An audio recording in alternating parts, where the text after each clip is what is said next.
ನೀನು ಚಿಂತೆ ಮಾಡೋದು ಬೇಡ, ಯಾವುದೇ ಕೇಸ್ ಇದ್ರೂ ವಾಪಸ್ ತೆಗೆದುಕೊಳ್ಳೋಣ. ಮಾದಾಯಿ ವಿಚಾರದಲ್ಲಿ ಏನು ತೀರ್ಪಾಗಿದೆ ಏನದಕ್ಕೆ ನಾವು ಸದ್ಯದಲ್ಲೇ ಒಪ್ಕೊಂಡಿದ್ದೇವೆ. ಗೋವಾದಿಂದ ಮತ್ತು ಏನು ನಮ್ಮ ಕೇಂದ್ರ ಸರ್ಕಾರದ ಫಾರೆಸ್ಟ್ ಡಿಪಾರ್ಟ್ಮೆಂಟ್ ತಕರಾಲಾಗ್ತಾ ಇದ್ದಾರೆ, ಅದಕ್ಕೊಂದು ಮುಕ್ತಿ ಸಿಕ್ಕಿದ್ರೆ ಹಿಂದೆ ಏನ್ ನೀವು ಹೋರಾಟ ಮಾಡ್ಕೊಂಡು ಬಂದ್ರಿ, ನಾವು ಈಗಾಗಲೇ ಟೆಂಡರ್ನ ಕರೆದಿದ್ದೇವೆ.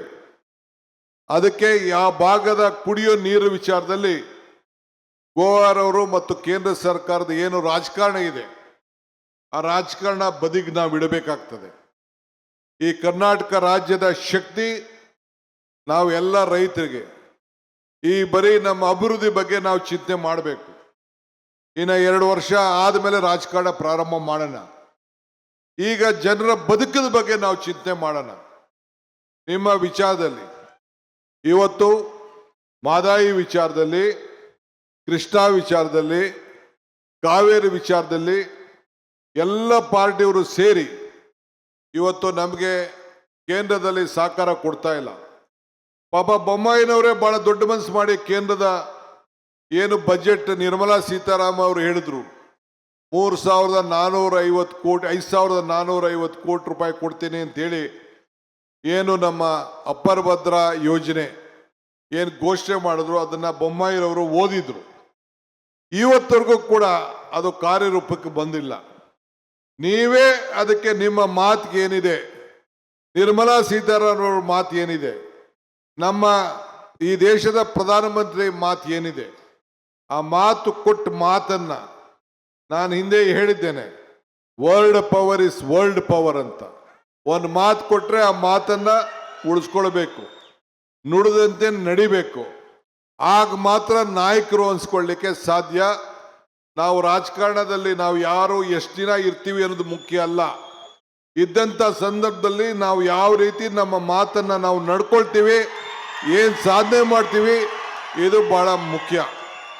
ಸೊ ಹಂಗೆ ಈಗ ನೀವು 6 ಜನ ಶಾಸಕರು ಕೊಟ್ಟದಕ್ಕೆ, ಈಗ 5 ಶಾಸಕರು ಕೊಟ್ಟದಕ್ಕೆ ನಾವು ಮಾತು ಕೊಟ್ಟಿದ್ದೆ ಎಲೆಕ್ಷನ್ ಮುಂಚಿತವಾಗಿ 5 ಗ್ಯಾರಂಟಿ ಕೊಡ್ತೀವಿ ಅಂತೇಳಿ 54,000 ಕೋಟಿ ರೂಪಾಯಿ ಬೊಮ್ಮಾಯಿ ಸಾಹೇಬರು ಹೇಳಿದ್ರು ಇದು ಸಾಧ್ಯನಾ ಅಂತೇಳಿ. ಯಡಿಯೂರಪ್ಪನವ್ರು ಹೇಳಿದ್ರು ಒಂದು ಕಾಳು ಕಡಿಮೆ ಕೊಟ್ಟರು ನಾವು ಒಪ್ಪುದಿಲ್ಲ ಅಂತ.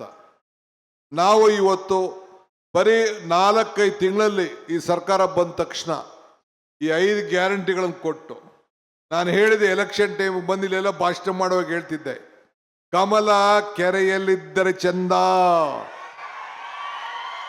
ತೆನೆ ಹೊಲದಲ್ಲಿದ್ದರೆ ಚಂದ, ಈ ದಾನ ಧರ್ಮ ಮಾಡುವ ಕೈ ಅಧಿಕಾರದಲ್ಲಿದ್ರೆ ಮಾತ್ರ ಚಂದ ಅಂತ ಹೇಳಿದ್ದೆ. ಹಂಗೆ ಈ ಕೈ ಅಧಿಕಾರದಲ್ಲಿದ್ದದಕ್ಕೆ ಈ 5 ಗ್ಯಾರಂಟಿಗಳನ್ನು ಕೊಟ್ಟು ನಿಮ್ಮ ಬದುಕಿನಲ್ಲಿ ಬದಲಾವಣೆ ಮಾಡ್ತಾ ಇದ್ದೇವೆ. ಆದಾಯ ಪಾತಾಳಕ್ಕೆ ಹೋಗಿದೆ, ಬೆಲೆಗಳು ಗಗನಕ್ಕೆ ಹೋಗ್ತಾ ಇತ್ತು. ಅದಕ್ಕೋಸ್ಕರ ಇವತ್ತು ಈ 5 ಗ್ಯಾರಂಟಿಗಳನ್ನು ಕೊಟ್ಟು ಪ್ರತಿಯೊಬ್ಬ ಹೆಣ್ಣು ಮಕ್ಕಳ ಬದುಕು, ಹೆಣ್ಣು ಕುಟುಂಬದ ಕಣ್ಣು, ಆ ತಾಯಂದಿರಿಗೆ ಉಚಿತವಾಗಿ ಬಸ್ನಲ್ಲಿ ಪ್ರಯಾಣ ಮಾಡಲಿ, ಮನೆ ಕುಟುಂಬ ಬೆಳೆಸಲಿ, ವಿದ್ಯುತ್ ಶಕ್ತಿ ಉಚಿತವಾಗಿ ಕೊಡ್ತಾ ಇದ್ದೀವಿ 200 ಯೂನಿಟ್ವರೆಗೂ. ಇಡೀ ದೇಶದಲ್ಲಿ ಯಾವ ರಾಜ್ಯದಲ್ಲೂ ಇಂಥ ತೀರ್ಮಾನ ತೆಗೆದುಕೊಳ್ಳಿಲ್ಲ. ಇವತ್ತು ಕಾಂಗ್ರೆಸ್ ಸರ್ಕಾರ, ನಿಮ್ಮ ಸರ್ಕಾರ, ನೀವು ಕೊಟ್ಟಂತ ಸರ್ಕಾರ ಇವತ್ತು ತೀರ್ಮಾನವನ್ನು ಮಾಡಿದೆ. ಹಿಂದೆ ಕಾಂಗ್ರೆಸ್ ಸರ್ಕಾರ ಇದ್ದಾಗ ರೈತರಿಗೆ 10 HP ವರೆಗೂ ಕೊಡ್ತೀವಿ ಅಂತ ಹೇಳಿದ್ದು. ನಿಮ್ಗೆ ಏನಾರು ಅರಿವಿದೆಯಾ? 20,000 ಕೋಟಿ ರೂಪಾಯಿ 20,000 ಕೋಟಿ ರೂಪಾಯಿ ವಿದ್ಯುತ್ ಶಕ್ತಿ ಬಿಲ್ಲನ್ನ ಇವತ್ತು ನಿಮ್ಮ ಬಿಲ್ಲನ್ನ ನಾವು ಸಬ್ಸಿಡಿಯಾಗಿ ನಾವು ಕೊಡ್ತಾ ಇದ್ದೇವೆ. ನಾನು ಬರೀ 200 ಯೂನಿಟ್ ಹೇಳ್ತಾ ಇಲ್ಲ, ಎಲ್ಲ ರೈತರಿಗೂ ಕೂಡ ಉಚಿತವಾಗಿ ಕೊಡ್ತಾ ಇದ್ದೀವಿ. ಅನೇಕ ರಾಜ್ಯದಲ್ಲಿ ಈ ರೀತಿ ಯೋಜನೆ ಇಲ್ಲ, ಇವತ್ತು ನಮ್ಮ ರಾಜ್ಯದಲ್ಲಿ ಇವತ್ತಿದೆ. ಒಟ್ಟಾರೆ 1 ಲಕ್ಷ ಕೋಟಿ ರೂಪಾಯಿ ವಿವಿಧ ರೀತಿಯಲ್ಲಿ ಸಬ್ಸಿಡಿಗಳು, ಗ್ರಾಂಟ್ಗಳು, ಆ ರೀತಿ ಇವತ್ತು ಜನರ ಬದುಕನ್ನ ಬದಲಾವಣೆ ಮಾಡಲಿಕ್ಕೆ ಇವತ್ತು ನಾವು ಕೊಡ್ತಾ ಇದ್ದೇವೆ.